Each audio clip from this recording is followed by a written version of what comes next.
Alors, dans les dimanches qu'on est, on va souvent commencer l'Évangile avec la phrase qui est ici. C'était après la mort de Jésus.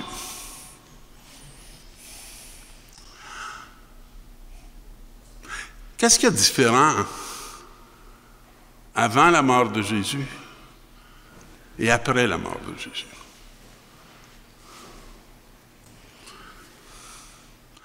On va poser la question autrement.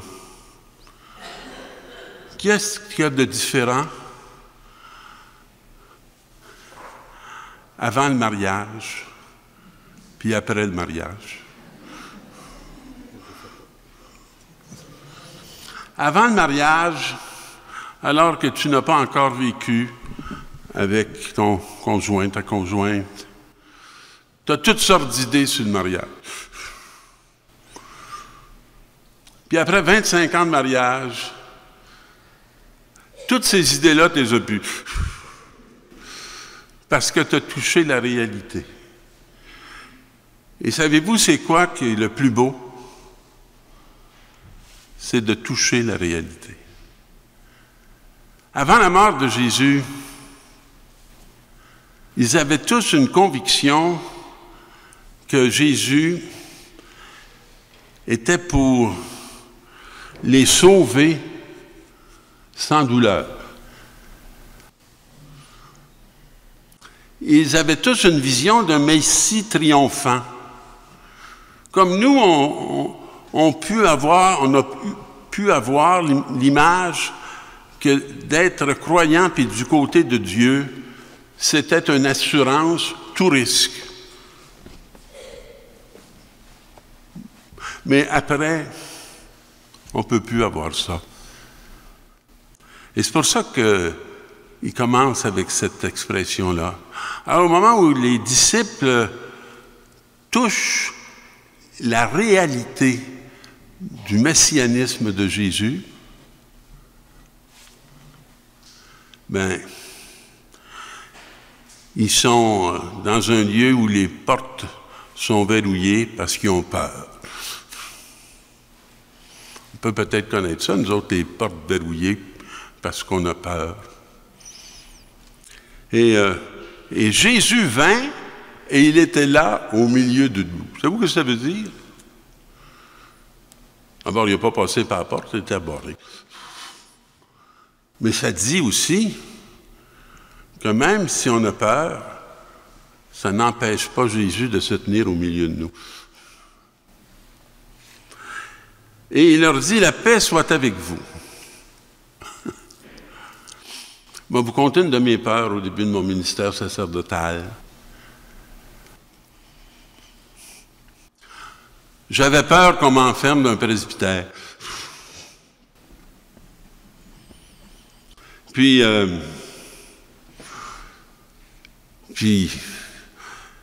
Mais j'avais dit au bon Dieu, je sens tellement que tu m'appelles au sacerdoce que si on m'enferme, ben, on m'enfermera avec toi. Puis c'est pas pendant tout ce qui s'est passé. Parce que j'ai fait à peine 1 an en paroisse. J'ai beaucoup aimé ça. Mais après 9 mois d'ordination, j'ai adopté mon fils handicapé parce que j'étais aussi l'aumônier de son école. Et ce qui a le plus coloré ma vie, c'était la vie de famille que j'ai vécue avec des jeunes handicapés et d'autres personnes qui m'ont façonné. Et là, la première chose qu'il leur dit, c'est « la paix soit avec vous ». Ils n'ont pas besoin de l'entendre, parce qu'ils sont plutôt anxieux. Ils ont peur qu'il leur arrive ce qui est arrivé au maître. Mais vous savez, là, la peur qu'ils ont, elle va se faire. Ça va leur arriver. Mais ça va leur arriver à un moment où ils ont plus peur. Parce que Jésus se tient en eux. Alors, après ces paroles, il leur montra ses mains et son côté. Les disciples furent remplis de joie en voyant le Seigneur. Ce qui fait leur joie, c'est de le voir. Puis, et là, Jésus se fait reconnaître par ses mains et son côté. Il se fait reconnaître par ses blessures, par sa vulnérabilité, par sa fragilité. Vous savez, plus on vieillit, plus on le sait qu'on est fragile. Quand on est tout jeune, on pense qu'on est invulnérable. Mais on les touche, nos blessures. Puis, et là, après s'être fait reconnaître par cette vulnérabilité, il leur dit de nouveau, « La paix soit avec vous. » Là, il fait bien encore de leur dire, parce que regardez bien ce qu'il va faire. « De même que le Père m'a envoyé, moi aussi je vous envoie. » Moi, quand j'étais tout jeune, là, mon Église, elle m'apparaissait forte, toute puissante, invincible. Après 37 ans de ministère, je m'aperçois qu'elle est blessée, qu'elle est fragile et qu'elle est vulnérable. Et c'est ça que Jésus dit. Comme le Père m'a envoyé, moi aussi je vous envoie. Il ne nous envoie pas tout puissant. Parce que la force de Dieu, des fois on le lit là, dans les trions, là, la puissance de Dieu, c'est la puissance de l'amour. Voilà la puissance de Dieu. Et dans la vulnérabilité de Dieu, on le voit, on l'a vu à travers le pape François. C'est un homme qui était vulnérable. C'est un homme qui s'est tenu auprès des petits. Vous savez que dans la dernière semaine, alors qu'il était en fin de vie, c'était très clair, puis, que les médecins l'avaient renvoyé au Vatican en lui disant, en lui prescrivant de rester tranquille.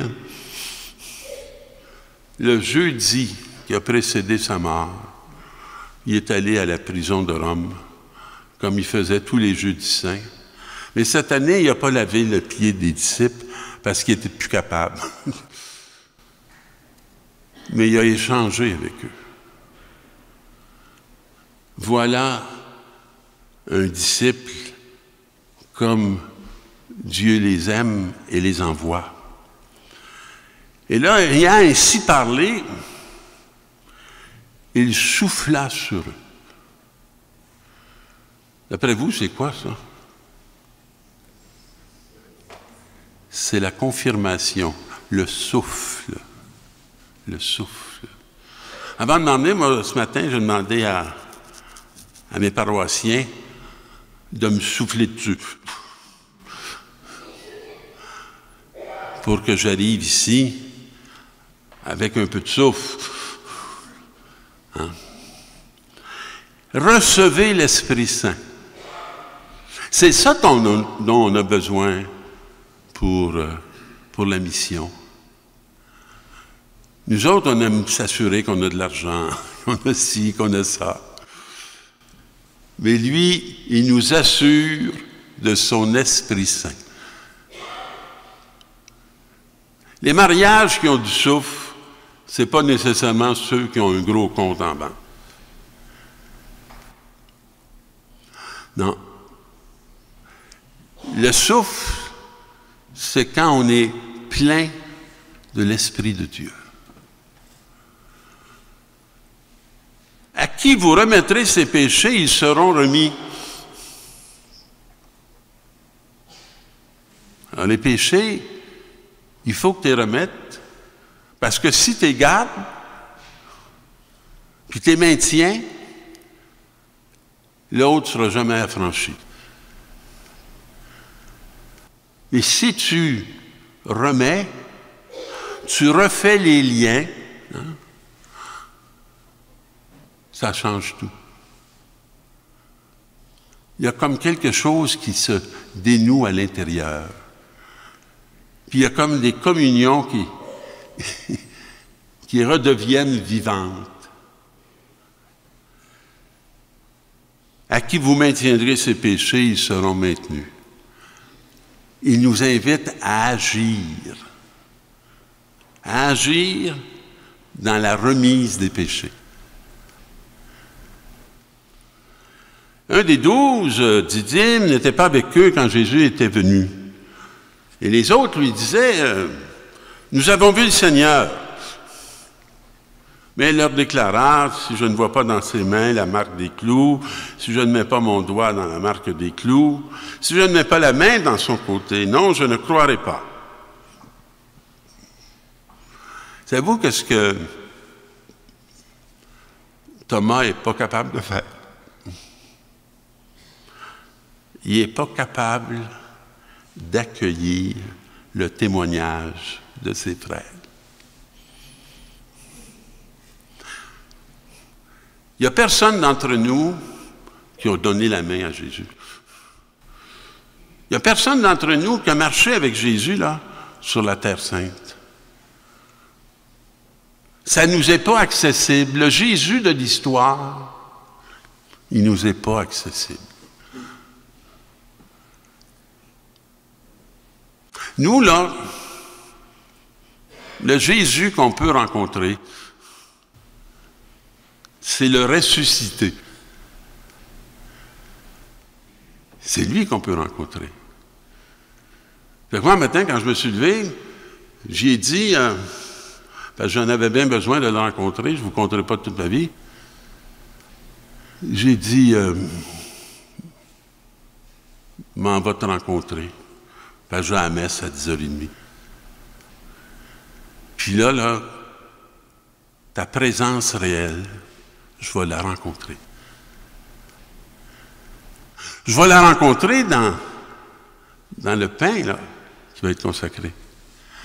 Mais je vais la rencontrer aussi dans le corps qui est nourri de ce pain. Puis après ça, je me suis dit, je vais rencontrer Victor. Puis je l'ai remercié. Pour ça, j'ai demandé à ma gang un matin, soufflez-moi dessus. Soufflez-moi dessus. Puis quand vous venez le dimanche, là, soufflez-vous les uns sur les autres. Communiquez l'Esprit Saint. Alors, 8 jours après, les affaires sont semblables, hein, parce qu'ils sont encore dans le lieu où ils se tenaient. Puis il y a encore peur.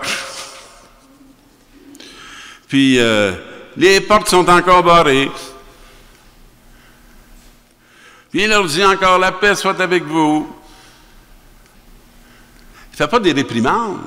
Il ne dit pas, non, t'en avais encore peur. Ça fait 2 semaines que je suis ressuscité. Sortez-en. Non, la paix soit avec vous. La paix. Puis il dit à Thomas, avance ton doigt ici, mets ta main dans... Et là, il lui dit, cesse d'être incrédule, sois croyant.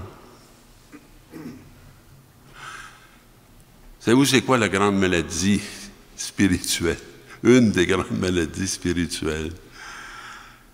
C'est l'incrédulité, la non-foi. On ne croit pas que la mort est vaincue. Pensez-vous que ça n'a pas de conséquences? Si on ne croit pas que la mort est vaincue, mes amis, bien on a peur de la mort. Puis on vit dans la peur. Fait que Jésus dit à Thomas, qui dit, « Mon Seigneur et mon Dieu, parce que tu m'as vu, tu crois. Heureux ceux qui croient sans vous avoir vu, parce que nous, on n'a pas vu le Jésus historique ressuscité. » On ressemble à qui, nous autres, comme croyants? Lequel des apôtres a exactement la situation qui est la nôtre? Saint Paul. Paul n'a jamais vu Jésus. Il n'a que rencontré le ressuscité sur le chemin de Damas, où il a dit, « Paul, Paul, pourquoi me persécutes-tu? » Et Paul est devenu les apôtres des nations. C'est lui qui nous a évangélisés, parce qu'avant lui, c'était confiné au peuple élu.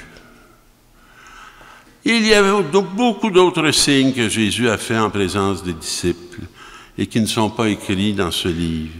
Mais ceux-là ont été écrits pour que vous croyiez que Jésus est le Christ, le Fils de Dieu, et pour qu'en croyant, vous ayez la vie en son nom. Mes amis, c'est quelque chose d'avoir la vie en son nom. À cause de lui, je suis vivant par lui, avec lui et en lui.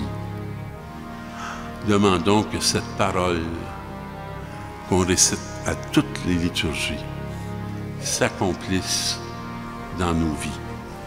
Amen.